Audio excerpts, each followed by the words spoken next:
G'day, it's John, swinger guy, author of The Art of Epic Sex, founder of Magnificent World, and your expert and guide to all fucking things.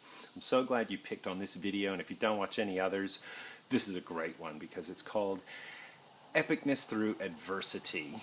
What are you looking for? And I chose that title because we all have it within us to be epic through adversity. We all get bad news, we all get setbacks in life. That's half of life is composed of setbacks generally, statistically speaking.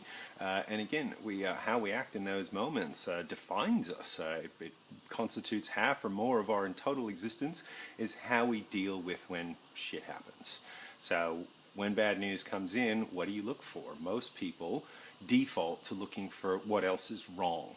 And the minute you start looking outside yourself for what else is wrong, you start projecting that something's wrong on someone else and then finding ways to support that. And if you do that to your partner, no matter how grounded, balanced, and centered she is, and how understanding and compassionate and empathetic to your position, eventually you will wear her down and you guys will be in a fight. Now, it might come with the very first tiny little criticism and she'll blow her lid, or it could be that you take days to wear her down, but eventually you'll get there, brother, if you don't stop.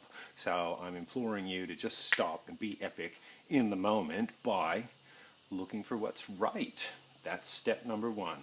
Don't look for what's wrong, only look for what's right. And you won't find yourself in an immediate fight the minute you start to project. Mozzies are out already on the deck. The second thing to do is to put your problems on the shelf. I love that story of the mechanic and the customer who'd watched this mechanic deal with just adversity after adversity, trying to fix this guy's car to the point where he couldn't, his own truck had broken, and the mechanic ended up bringing this guy into his own home to wait for a ride or something. And before the old mechanic went into his house, he stopped at this tree and sort of touched it or whatever, and then he went inside and he was visibly lighter and more joyous, and just had a love-filled evening with his children and family.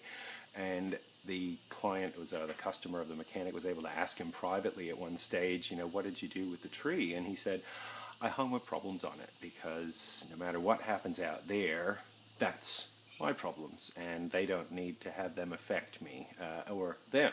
So when I leave in the morning, I'll just pick them back up and take them with me to work. That's all work problems anyway. And I was just blown away and moved by that story, and I've tried to embody it. And am I perfect at it? Of course not, but that's why I'm doing a video on it. We're coming up to like this blood blue moon, 1 in 150 years event, and this full moons are very powerful, and a lot of people have powerful energies move through them at this time. And if you find or know that you're going to be facing some struggles in this high energy period, this sort of advice is really going to be helpful. So you can look for the positives, shelve your problems until you can deal with them, and then lastly, decide and look at the longer term, which is in 10 years, am I going to care about this? If you wash it through that filter, no matter what it is, am I going to care about this in 10 years? You'll probably find the answer is no. And in fact, we're often in the middle of a really funny story, like, lost luggage or missed flights or whatever it is, whatever we're in the middle of down the track. It's often a very funny story when we're retelling it, years and years later. So if it's going to be funny later, it's quite possibly funny now.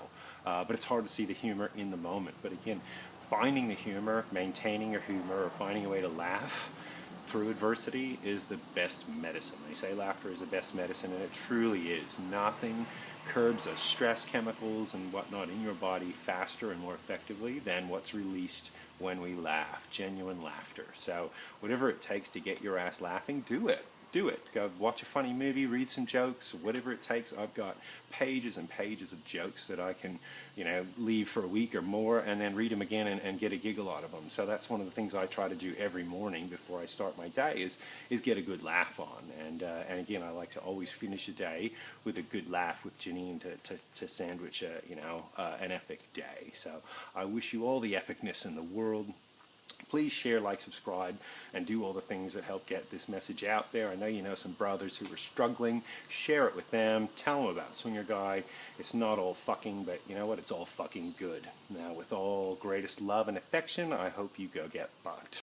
Sexy people have more sex. Go to swingerguy.com and download the 7 Secrets of Sexual Alchemy and get more often.